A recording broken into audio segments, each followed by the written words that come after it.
আসসালামু আলাইকুম ওয়া রাহমাতুল্লাহি ওয়া বারাকাতুহু। আজকে আমি আপনাদের সামনে খুব সংক্ষিপ্তভাবে একটি জিনিস আলোচনা করব যে কোরআন পড়ার ফজিলত। আল্লাহ পাক রব্বুল আলামিন কত সুন্দর ফজিলত দিয়েছেন। আমরা যদি একটু শুনি সুনানে তিরমিজি ২৯১০ নম্বর হাদিসের বর্ণনা। এই হাদিসের রাবী আব্দুল্লাহ ইবনে মাসউদ রাদিয়াল্লাহু তাআলা আনহু তিনি বলেন, আন আব্দুল্লাহ ইবনে মাসউদ রাদিয়াল্লাহু তাআলা আনহু ইয়াকুল قال رسول الله صلى الله عليه وسلم من قرأ حرفا من كتاب الله যদি কোনো ব্যক্তি আল্লাহর কিতাবের একটা হারফ পড়ে, একটা অক্ষর পড়ে, তো ফালাহু বিহি হাসানা, তো ওই ব্যক্তির জন্য একটা নেকি দেয়। পড়া নেকি একটা।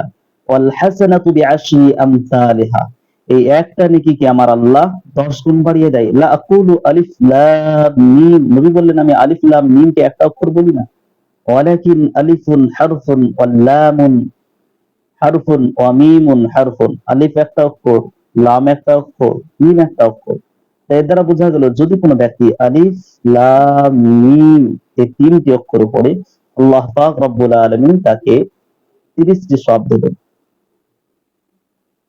তাই কোরআনের ব্যাপারে এতটা ফজিলত, আল্লাহ পাক রব্বুল আলামিন কোরআনের সাথে অনেক ফজিলত রেখেছেন যেগুলো আমরা জানলে হয়তো নিজেদের মনে হবে যে কোরআন পড়লে আল্লাহ তার মর্যাদা কতটা বাড়িয়ে দেয়। আল্লাহর নবী সাল্লাল্লাহু আলাইহি সাল্লাম বললেন যে কোরআন পড়নে ওয়ালা, সহিহ বুখারীর 5027 নম্বর হাদিস, তিরমিজি শরীফের 2909 নম্বর হাদিসের বর্ণনা। এখানে রাসূল বললেন খায়রুকুম মান তাআল্লামাল কুরআন ওয়া আল্লামা, দুনিয়া এবং দুনিয়াতে যা কিছু আছে, খায়রুকুম মান তাআল্লামাল কুরআন ওয়া আল্লামা, তোমাদের মধ্যে সবথেকে উত্তম ব্যক্তি সে যে কোরআন পড়ে এবং অপরকে কোরআন শিক্ষা দেয়। কোরআন পড়লে যদি দুনিয়া সবথেকে উত্তম ব্যক্তি হয়, আমি যদি প্রশ্ন করি যে ডাক্তার, ইঞ্জিনিয়ার, মাস্টার, ব্যারিস্টার, এদের উত্তম, হ্যাঁ অবশ্যই রাসূল বলেছেন খায়রুকুম মান তাআল্লামাল কুরআন ওয়া আল্লামা, তোমাদের মধ্যে উত্তম ওই ব্যক্তি যে কোরআন পড়ে এবং অপরকে কোরআন শিক্ষা দেয়।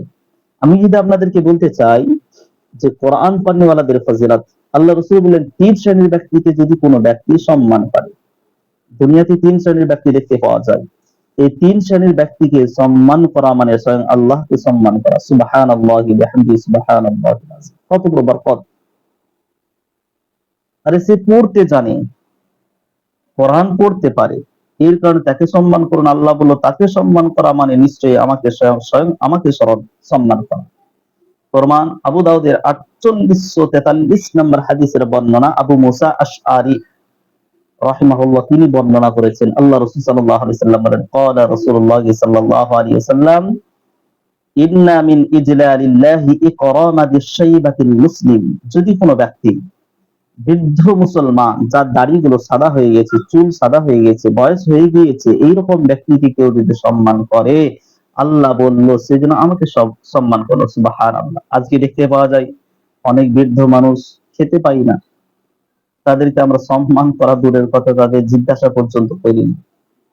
নাম্বার ২, ওয়াহামিলুল কুরআন গায়রিল গালি ফীহি ওয়াল জাফি আন, আল্লাহ নবী বললেন কোরআনের ধারক বাহক যারা, এদের সম্মান করা। এদের সম্মান করা মানে স্বয়ং আল্লাহকে সম্মান করা। আজকে দেখুন, বলতে খুবই দুঃখ লাগে, সম্মান কি করে করবেন? যে কোরআন পড়নেওয়ালা হাফেজ কোরআন মসজিদে ইমামতির জন্য আসলে তাকে আপনি মাইনে দিচ্ছেন ৫,০০০, ৬,০০০, ৭,০০০, এটা সম্মান করা হলো না, বেইজ্জতি হলো। সম্মান তো তাকেই বলে যে ইমাম টাকা পাওয়ার পরে তার মনের মধ্যে কোনো রকমের চাহিদা থাকবে না। মনের চাহিদা মানুষ মাত্রই থাকবে, কিন্তু যতটুকু প্রয়োজন তার প্রয়োজন মিটে যাবে এতটা পরিমাণ তাকে টাকা দেওয়া না, এটা আপনাদের সম্মান করা হয় না। রাসূল বললেন এই হাদিসের দিকে তাকিয়ে যদি কোনো ব্যক্তি ইমাম বা মাদ্রাসার শিক্ষক বা কোনো মুআল্লিম যিনারা মক্তবে পড়াচ্ছেন, ইনাদের মায়নাটা যদি সেইভাবে করেন সম্মানজনক, সম্মান দেওয়ার মতো, আল্লাহ বলল সেই বান্দা যেন আমি আল্লাহ তোমাকে সম্মান করব। আজকে আলেমদের সম্মান কোথায়? হাফিজ কোরআনদের সম্মান কোথায়? বৃদ্ধ মানুষদের সম্মান কোথায়? বৃদ্ধ মা তার সম্মান কোথায়? মুসলমান আমাদের ভাবতে হবে। নাম্বার ৩, ওয়া ইকরামাদিস সুলতানিল মুকসিত, যারা ন্যায় পরায়ণ শাসক, বাদশা, আমাদের প্রতিনিধি যাদের দায়িত্বে আমরা থাকবো, এইরকম ব্যক্তি যারা দায়িত্বশীল ব্যক্তি, যদি তারা ন্যায় পরায়ণ হয় তবেই তাদের। ন্যায় পরায়ণ হতে গেলে এখনকার সমাজ যেহেতু ন্যায় পরায়ণ খুঁজে পাওয়া যাবে না, কেন সহিহ বুখারী ৫৯ নম্বর হাদিসে আল্লাহ রাসূল সাল্লাল্লাহু আলাইহি সাল্লাম, লম্বা হাদিস, আমি শুধুমাত্র সাথে আপনাদেরকে বলি, একজন ব্যক্তি বলেছিলেন হুজুর কিয়ামত কবে হবে? আল্লাহ রাসূল হাদিস পরিপূর্ণ করার পর রাসূল বলেছিলেন, ইদা যুইয়াতিল আমানা ফান্তাজিরিস সাআ, যখন দেখবে আমানতের খেয়ানত হচ্ছে, তখন তোমরা কিয়ামতের জন্য অপেক্ষা করো। সাহাবা আবার কথা ভাঙ্গিলেন, কাইফা ইদাআতুহা, হুজুর কিভাবে বুঝবো আমানতের খেয়ানত হচ্ছে? আল্লাহ রাসূল সেই দিনকে বলেনি যে কারো মাল তুমি নিয়ে নেওয়ার পর তাকে ফিরিয়ে দেয়া বা তার খেয়ানত করবে, না না, রাসূল সেটা বলেন না। রাসূল বললেন, ইদা উসসিদাল আমরু ইলা গায়রি আহলিহি ফান্তাজিরিস সাআ, হে বান্দা, হে উম্মত শোনো, যে গতিটাই যে ব্যক্তি যেই জায়গার যোগ্য নয়, সেই ব্যক্তি সেই জায়গায় বসবে। একজন রাখাল বড় বড় গদিতে বসবে, একজন অশিক্ষিত ব্যক্তি সমাজ চালাবে, একজন অশিক্ষিত সুদখোর জেনাখোর, যেই ব্যক্তিকে সমাজের মানুষ ইসলাম জামানায় যখন ইসলাম চলতো, সাহাবাদের ঈমান তাজা ছিল, তাদের মুখেতে থুতু ফেলে দিত, ওই রকম ব্যক্তিগুলো আলিমদেরকে চালাবে, ওই রকম ব্যক্তি শিক্ষিত সমাজকে চালাবে। এরা হবে, রসুল তো বলে গিয়েছেন 59 নম্বর হাদিসে, তা আপনি এখন ন্যায়পরায়ণ শাসক পাবেন কোথায়? যদি পেয়ে যান মাশাআল্লাহ, তাকে আমি বলবো সম্মান করুন। আমি বলবো ওই রকম ব্যক্তি যদি খুঁজে পান, অবশ্যই ওই সমস্ত ব্যক্তিদের সম্মান করুন, এদের মর্যাদা আল্লাহর কাছে করুন। কেন?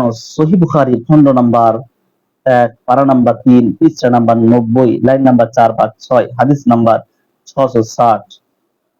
সহিহ বুখারী 660 নম্বর হাদিসের বর্ণনায় আল্লাহ রাসূল বলেছেন, 7 শ্রেণীর ব্যক্তি আরশে মুআল্লার নিচে জায়গা পাবে।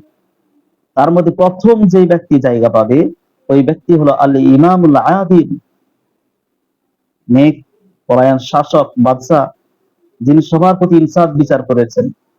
আমি আপনাদের বলবো, এখানে আমার বলার উদ্দেশ্য, মেন যেটা টার্গেট, হামিলুল কোরআন, কোরআনের ধারক বাহক, এদের সম্মান করতে শিখুন। আল্লাহ দিলে আজকে মুসলমানদের ধারক বাহক হিসেবে প্রত্যেকটা কাজ কোরআন হাদিস মোতাবেক ইনারাই চালাবেন। ইনাদের সম্মান দেওয়া শুধুমাত্র ইমাম সাহেব, আসল হুজুর, এনাদের সম্মান এটুকু নয় যে তাকে মুরগির গোশত খাইয়ে দিলাম।